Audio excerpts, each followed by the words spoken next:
네, 지금 관심 가져볼 만한, 주목할 만한 종목에 대해서 집중 분석 나눠보도록 하겠습니다. 첫 번째 종목부터 확인하시죠. 자, 먼저 준비된 내용은 SK하이닉스입니다. 삼성전자가 올해 1분기 시장 예상치를 웃도는 실적을 발표했지요. 여기에 덩달아 SK하이닉스에 대한 기대감도 높아지고 있습니다. 글로벌 D램 시장에서 삼성전자의 1위 자리를 제쳤다. 이런 소식 때문일 텐데 어떨지 궁금합니다. 기대감에 좀 힘이 실리고 있어요, 전문가님. 네, 삼성전자가 이제 생각보다 좀 긍정적인 실적 발표가 나와가지고 덩달아서 SK하이닉스의 실적도 좀 주목해 볼 수 있을 만한 그런 이제 상황이다라고 보시면 될 것 같습니다. 네. 일단은 주목을 해야 될 부분은 이번에 글로벌 D램 시장에서 SK하이닉스가 삼성전자를 제치고 처음으로 점유율 1위에 올랐다라고 이렇게 발표가 났습니다. 그렇기 때문에 이 부분을 봤을 때 고부가가치적인, 그러니까 메모리 부분에 있어서 고부가가치적인 제품군인 특히 AI 서버용 HBM이라든지 또는 DDR5 이쪽 수요 확대가 적극적으로 반영된 결과다라고 이렇게 생각을 하고 있습니다. 그렇기 때문에 하이닉스 같은 경우에는 향후 실적 개선에 대한 모멘텀도 충분히 있고요. 그 다음에 반도체 산업에서의 그런 경쟁력 강화 이런 부분들도 좀 생각을 해볼 수 있는 부분입니다. 그래서 네. 추가적인 주가 재평가도 좀 기대를 해볼 수 있는 그런 상황이라서 우리 투자자분들도 좀 관심 있게 반도체 쪽 지켜보셔야 되겠다라고 말씀을 드리겠습니다. 삼성전자 입장에서는 33년 만에 처음으로 SK하이닉스에게 D램 왕좌 자리를 내주게 된 겁니다. 네. 그 역할을 하게 된 데에는 아무래도 SK하이닉스, 이 HBM의 역할이 가장 컸다. 네. 이렇게 봐도 되는 거겠죠? 네, 그렇죠. 무엇보다도 이제 HBM의 덕분이다라고 볼 수가 있겠습니다. HBM 같은 경우에는 고대역폭 메모리죠. AI 서버와 그 다음에 고성능 반도체 시장에서 필수적인 그런 이제 제품이다라고 볼 수가 있습니다.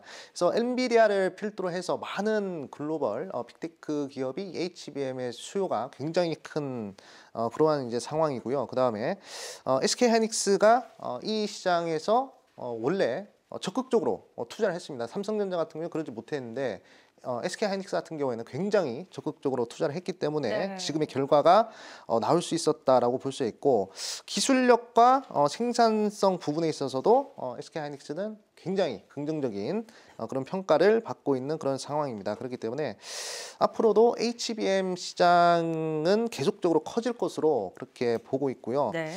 HBM 같은 경우에는 반도체 시장의 핵심 동력이 될 가능성이 크다 이렇게 보고 있습니다. 그래서 SK하이닉스의 위상도 계속적으로 좀 긍정적인 방향성으로 가지 않을까라고 말씀을 드리겠습니다. SK하이닉스가 정말 HBM 쪽에서 계속된 성장을 보일 것이다. 이런 기대감을 말씀 주셨는데요.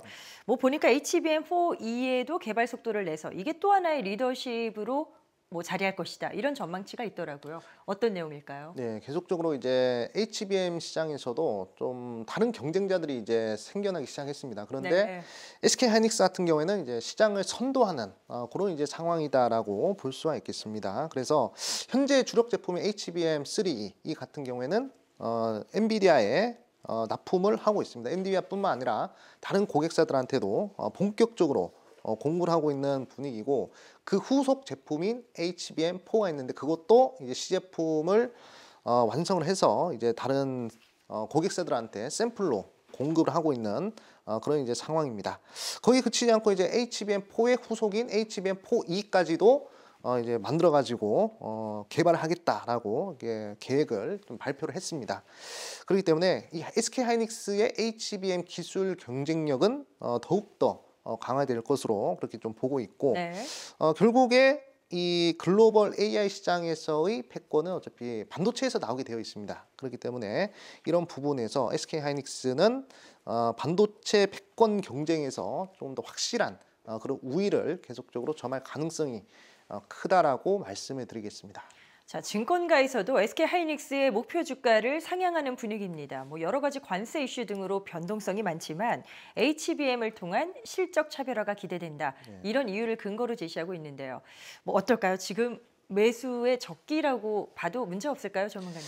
네, 일단은 뭐 현재 증권가에서도 SK 하이닉스에 대한 긍정적인 전망이 계속적으로 나오고 있는 것은 사실입니다. 물론 이제 뭐 관세 이슈나 그다음에 뭐 반도체 뭐 시장에 대한 변수나 뭐 이런 부분들이 좀 이제 관련된 종목들의 변동성을 키우는 부분에 있어서는 여전히 좀 이제 존재하는 것이 좀 이제 사실입니다. 근데 저는 개인적으로 SK 하이닉스의 이 HBM을 통한 실적에 대한 차별 가능성이 매우 크다라고 생각하고 있습니다. 그렇기 때문에 충분히 지금 자리뿐만 아니라 좀 이제 눌리는 자리에서는 충분히 매수를 해봐도 되겠다라고 생각을 하고 있고, 그리고 이제 글로벌 AI의 이 수요가 계속 늘어나고 있어요. 그렇기 때문에 중국도 그렇고 미국도 그렇고 이렇게 HBM이라든지 또 이제 메모리 반도체를 확보를 하려고 하는 그런 부분들이 계속 이어지고 있기 때문에 특히나 고부가가치적인 메모리 중심으로 수익 구조가 계속 개선이 되고 있는 그런 상황입니다. 그래가지고 이런 부분들 때문에 증권가에서 목표 주가를 계속적으로 올리고 있는 그런 상황이라고 생각을 하고 있는데, 네네. 일단 충분히 지금 기대감이 반영이 되고 있는 그런 흐름이다라고 생각을 하고 있습니다. 물론 단기적으로는 어떻게 될지 모르겠지만 장기적으로 AI에 대한 그런 글로벌 패권 경쟁이 치열해지면 치열해질수록 SK 하이닉스의 주가도 중장기적으로는 꾸준히 좋은 흐름이 나오지 않을까라고 말씀드리겠습니다. 네, 이상민 전문가의 자세한 시장 분석이 궁금하신 분들은 카카오 채널 필살기 고수회전을 검색해서 친구 추가하시면 그 내용들 확인이 가능합니다. 이제는 다음 또 관심 가져볼 만한 기업, 그 내용들 분석 넘어가도록 하겠습니다. 자, 이어서 살펴볼 기업은 현대 로템입니다.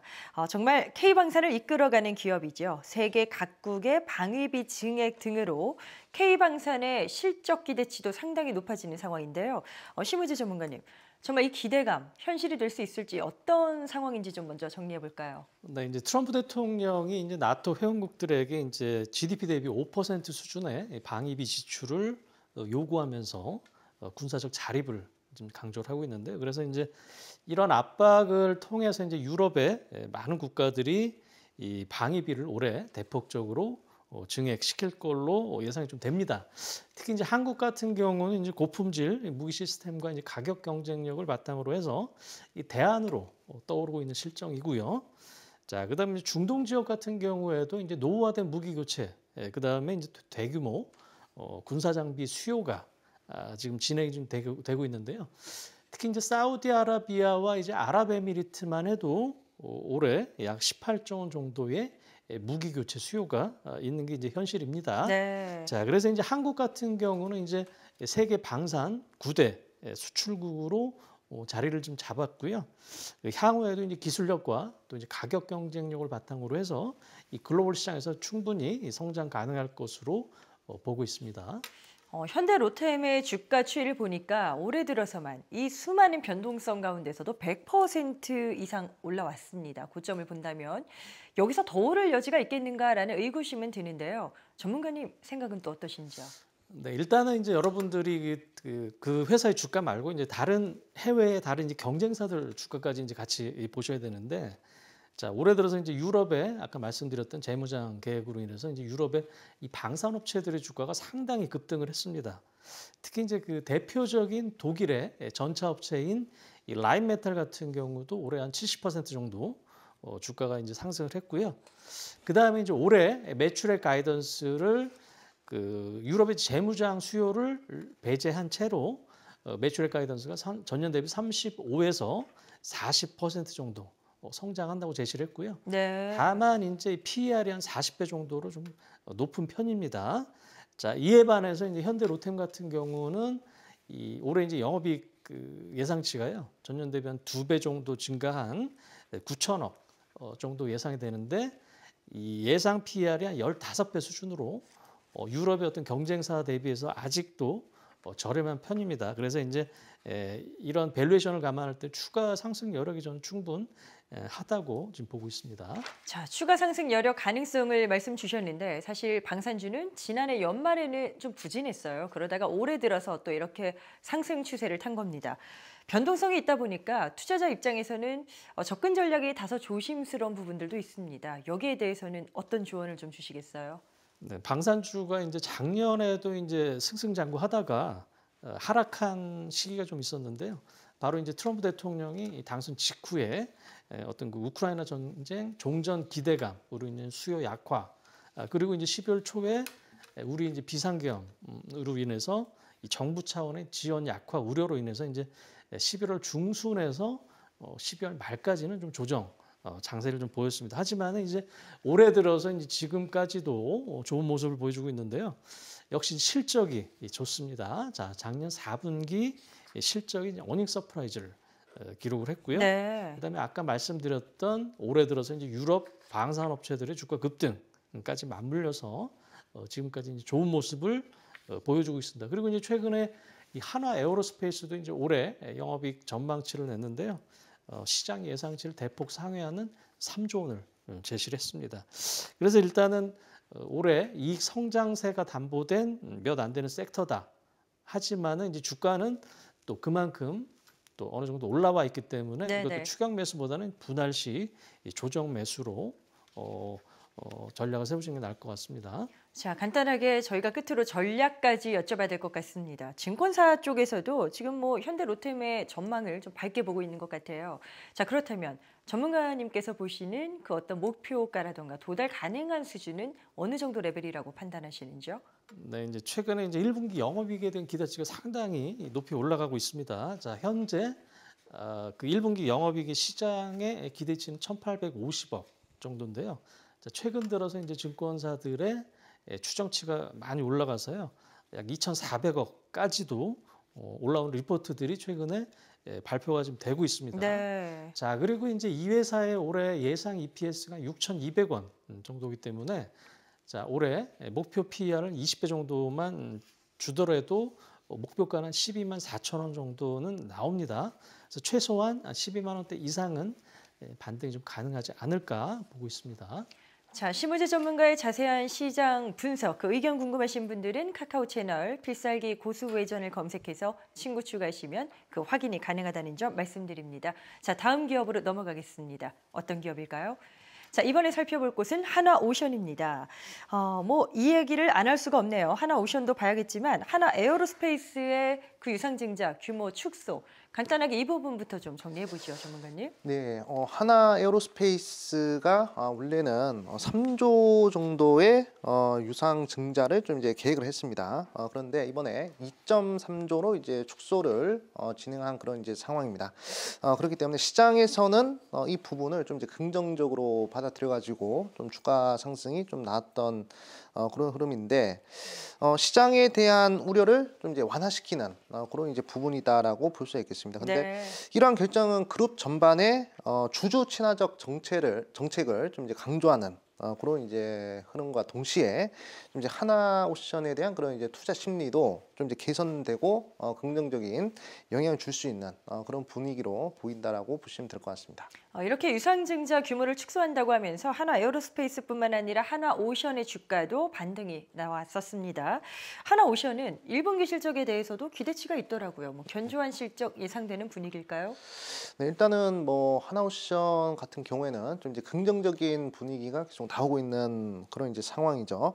일단은 하나 에어로스페이스에서 유상증자 규모를 축소한다라는 그런 부분들이 좀 기대감으로 반영이 되면서 이렇게 주가가 상승하는 흐름이 나오고 있다라고 보시면 될 것 같고 1분기에도 지금 견조한 실적이 좀 예상이 되고 있는 그런 상황인데 일단은 조선업 자체적으로 계속 호황기에 들어간 그런 이제 상황이고 그다음에 수주 잔고나 이런 부분들도 좀 이제 늘어나고 있는 그런 상황이다라고 보시면 될 것 같습니다. 그리고 네. 이제 방산 부분에 있어서도 하나오션이 계속적으로 좀 안정적인 수익 구조가 좀 개선이 되고 있기 때문에 이런 부분들도 좀 실적을 뒷받침해주는 그런 이제 흐름이다라고 보시면 됩니다. 이런 흐름들 바탕으로 지금 현재 투자자들의 관심이 뭐 외국인이든 뭐 기관이든 간에 계속 이어지고 있기 때문에 우리 개인 투자분들도 좀 관심을 가져보시는 게 중요하겠다라고 말씀을 드리겠습니다. 네, 하나오션은 지금 성장 동력에 대한 소식도 계속 나오고 있죠. 뭐 심해 시추 사업에 진출한다는 내용도 있었고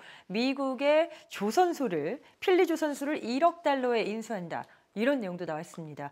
뭐 이 미국 시장까지 도전하겠다, 품겠다라는 의미인 것 같은데 네. 앞으로의 전망은 그럼 어떻게 되는 네, 걸까요? 일단은 미국에서 지금 현재 한국 측으로 해서 조선업 협력에 대한 강력한 의지를 얘기를 했잖아요. 그렇기 때문에 하나오션과 그다음에 그 외 등등 다른 조선사들이 좀 미국으로 적극 진출하고 있는 그런 흐름인데, 자, 하나오션 같은 경우는 지난해 미국의 필라델피아에 있는 필리 조선소를 약 1억 달러에 인수를 하면서 본격적인 미국 조선 시장으로 진출을 했고요. 여기에 그치지 않고 이제 추가적으로 계속 투자를 할 수 있는 그런 조선소를 계속 적극적으로 인수를 하려는 그런 움직임을 보여주고 있습니다. 결국에 미국 내 생산 거점을 확보를 해서 계속적으로 성장하겠다라는 네. 그런 분위기다라고 보시면 되고, 일단 미국은 현재 보호무역 기조가 계속 강해지고 있는 그런 흐름이기 때문에 현지에서 생산할 수 있는 인프라가 확보가 된다면 이 글로벌 수주 전쟁에서 굉장히 이점을 가져갈 수 있는 그런 상황이다라고 보시면 될 것 같습니다. 그래서 네. 미국 시장 진출에 나선 하나오션은 제가 봤을 때는 앞으로도 계속 긍정적인 분위기가 이어지지 않을까라고 말씀을 드리겠습니다. 자, 이상민 전문가의 추가적인 자세한 전략은 필살기 고수 외전 카카오 채널 내에서 확인이 가능합니다. 이 부분 다시 한번 말씀드리겠고요. 자, 다음 기업 어딜지 궁금해집니다. 바로 만나보실까요? 자, 이번엔 한국전력이 나오네요. 정말 방어주라는 성격에서 오히려 지금 더 돋보이지 않나라는 그런 생각이 드는 그런 기업입니다. 이 변동성에서도 큰 외풍을 받지 않았죠, 심우재 전문가님? 예, 아무래도 네. 이제 대표적인 그 내수주기 때문에 이제 미국발 관세 정책 영향권에서 벗어나 있었던 건 사실이고요. 네. 이제 특히 이제 국내 전력 생산과 공급을 담당하고 있다 보니까 이제 매출의 상당 부분이 국내 시장에서 발표를 하죠. 그리고 또 수급적인 측면에서 보시면 기관 투자가 입장에서는 이 주가를 방어하기 위해서 이제 방어주로 편입하기 위한 또 일부 수요도 있었다. 그렇게 지금 보시면 될 것 같습니다. 지금 한국전력 지금 실적 시즌이 곧 도래하니까요. 이제 들어가고 있기 때문에 실적을 여쭤봐야 될 것 같은데 1분기 역대급일 것이다라는 기대치가 있습니다. 배경은 어디에서 찾아볼 수 있을까요? 네, 일단은 그 1분기 영업이익이 잘 나올 것 같은데요. 자, 시장의 이제 컨센서스가 3.7조입니다. 근데 최근에 이제 증권사들의 추정치가 계속 올라가서 4조 초반 내지 또 어. 중반까지도 지금 제시가 되고 있는데, 아무래도 이제 원가 절감에 영향이 큽니다. 그래서 첫 번째로는 이그 국제 유가가 많이 하락을 했죠. 그래서 이제 한전이 이 발전사들로부터 사들이는 그 전력 도매 가격, 즉 S&P가 상당히 좀 하락을 한 게 가장 크고요. 네. 자, 두 번째로는 이제 발전 믹스에 있어서 이 발전 단가가 저렴한 또 원전 발전량이 또 많아진 영향이 좀 큽니다. 자, 이런 것 때문에 이분 실적이 상당히 좀 잘 나올 것 같아요. 자, 그렇다면 한국전력 실질적인 방어주 역할을 톡톡히 수행하고 있는데 접근 전략은 지금 어떻게 취하는 게 가장 유리하다 생각하시는지 전략적 부분도 여쭤보겠습니다. 네, 이제 네. 한전 투자에 있어서 이제 여러분들이 좀 알아두셔야 되는 게 가장 큰 문제가 뭐냐면 이제 요금을 제대로 반영시키지 못합니다. 정부의 눈치를 봐야 되기 때문에 정부의 규제 리스크가 있다는 겁니다. 특히 이제 유가가 오르고 원가가 상승할 때 이 원가를 이 판가에 제대로 적용시킬 수가 없죠. 그래서 이제 그때는 이제 손실이 상당히 좀 누적이 되는데요. 그래서 이제 작년 말에 이제 연결 기준의 수차입금이 131조에 달했고요. 그 다음에 이제 한전채 발행을 통해서 충당을 해야 되는데 2027년 말까지 또 이제 발행 한도가 또 줄어들게 돼 있습니다. 네. 자, 이런 것들이 있고요. 그래서 이제 일단은 이제 방어주라는 게 주가가 하락할 때 덜 빠진다는 거지, 주가가 오를 때는 덜 오르고 오히려 더 빠질 수가 있습니다. 그래서 이제 기관 투자가 입장에서는 이 주식 편입비를 90% 이상 유지를 해야 되기 때문에 어쩔 수 없이 덜 빠지는 이 방어주의 개념으로 편입을 할 수 있겠지만은, 자, 우리 개인들 입장에서는 사실 뭐 주식을 안 가져가도 되는 거죠. 안 좋으면은. 그래서 이제 굳이 이 방어주를 편입하시기보다는 차라리 이제 현금을 보유하셔서 네. 차라리 이제 좋은 기회가 왔을 때 쓰는 게 나을 것 같고요. 그다음에 이제 목표가를 보시면은 대략적으로 2만 원 중반대는 충분히 가능할 걸로 보고 있는데, 그 이상을 가기 위해서는 역시 이 원가 쪽에서 국제 유가가 계속적으로 좀 하락을 해야 되고, 또 원가가 원화가 강세를 보여야 됩니다. 네. 또 마지막으로는 제가 이제 구조적인 문제로 말씀드렸던 정부의 규제 리스크가 해소가 돼야만 이 리레이팅이 일어날 수가 있을 것 같습니다. 자, 이렇게 해서 한국전력까지 화제의 기업, 화제의 종목들을 확인해 봤습니다. 두 전문가의 자세한 전략은 필살기 고수 외전 카카오 채널 내에서 확인이 가능합니다. 또 항상 본인의 투자에 있어서 최종 판단의 그 책임은 투자자 본인에게 있다는 점 항상 인지하시고 원칙에 맞춘 현명한 투자하시길 바랍니다.